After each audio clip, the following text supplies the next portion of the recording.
ગોધરામાં ગેરકાયદેસર રીતે કરેલ બાંધકામ તોડી પરાયું. સરકારી જમીનમાં કરેલ બાંધકામ પર બુલડોઝર ફેરવાયું.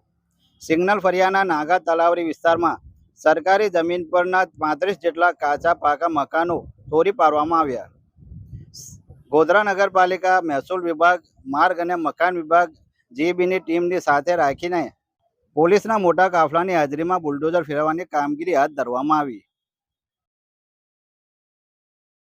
આજરોજ દશેરાના પવિત્ર તહેવારના નિમિત્તે ગોધરાના નગર તલાવડી વિસ્તારમાં આવેલ તલાવની આજુબાજુમાં ગેરકાયદેસર રીતે બાંધકામ થયેલ 35 જેટલા કાચા પાકા મકાનો તોડવાની આજે કામગીરી શરૂ કરવામાં આવેલ છે અને પોલીસ ડિપાર્ટમેન્ટ, રેવન્યુ ડિપાર્ટમેન્ટ, નગરપાલિકાના તમામ સ્ટાફ અહીં હાજર રહી અને એની કાર્યવાહી ચાલુ કરવામાં આવેલ છે અને કોઈપણ પ્રકારનો અવરોધ કે એવું પ્રકારનું કંઈ જણાઈ આવતું નથી. જેથી કરીને શાંતિપૂર્વક રીતે આ દબાણ કરવાની કામગીરી થઈ. એટલે કાચા પાકા મકાનોનું દબાણ છે જે આજે દૂર કરવામાં આવશે.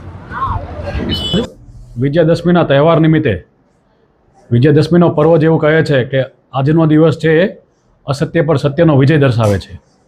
તો આજના દિવસે ગોધરા પોલીસ સ્ટેશનના ગોધરાના બી ડિવિઝન પોલીસ સ્ટેશન વિસ્તારમાં નાગા તલાવડી નામનો એરિયા આવેલો છે. ત્યાં મંદિર ચોરી, પશુ ચોરી તથા રેલવે ચોરીના આરોપીઓ રહે છે.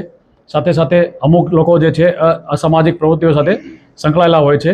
તો ટોટલ એમના બધા ભેગા મળીને 35 જેટલા ખુલ્લા પ્લોટો તથા બાંધકામના જે દબાણો હતા એ દબાણની કાર્યવાહી આજે શાંતિપૂર્વક રીતે પૂરી કરવામાં આવેલ છે. જેટલા મકાનો હતા, 2 જેટલા ખુલ્લા પ્લોટ હતા, એમના બધા દબાણો આજે દૂર કરવામાં આવેલા છે.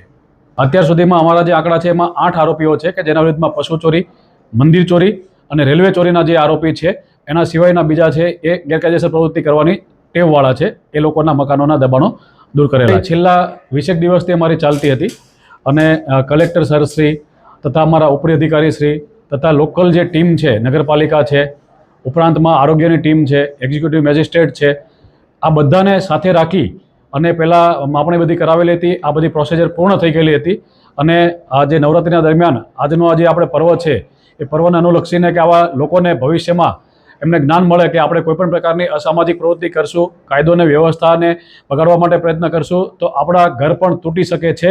એના માટે આજનો આ દિવસ પસંદ કરી અને આ કાર્યવાહી કરવામાં આવેલી હતી. એ લોકોની અમારે પ્રોપર્ટી આઈડેન્ટિફિકેશનની બધી કાર્યવાહી ચાલુ છે. 3 પ્રોપર્ટી છે એમાં એ લોકો જાતેથી પોતે જ તોડવા માટે રાજી થઈ ગયેલા છે. આના સિવાયના અમારી પાસેથી 200 માણસોના બીજા નામ ખોલેલા છે. આ લોકોની પ્રોપર્ટીની બધી વિગત અમે ચકાસી રહ્યા છીએ અને ભવિષ્યમાં એમના વિરુદ્ધમાં પણ અમે આ કાર્યવાહી કરવાના છીએ.